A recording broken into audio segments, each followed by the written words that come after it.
Hi. స్త్రీ దేవుడికి ఇలా అడుగుతుందంట, దేవుడా, పురుషుడిని అంత స్ట్రాంగ్గా పుట్టించావు కదా, అంత బలవంతుడుగా, నన్నెందుకయ్యా ఇంత బలహీనంగా పుట్టించావు అని అడుగుద్దంట. దానికి దేవుడు ఏం సమాధానం చెప్పాడో తెలుసా?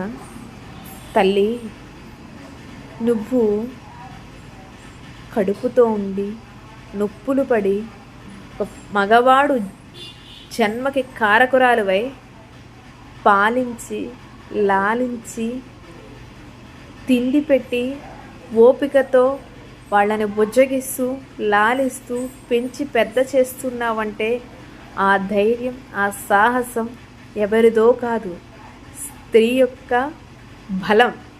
స్త్రీయే బలవంతురాలు, పురుషుడు బలవంతుడు కాదు అని కాదు. పురుషుడి కన్నా స్త్రీ చాలా గొప్పది, నువ్వు చాలా గొప్ప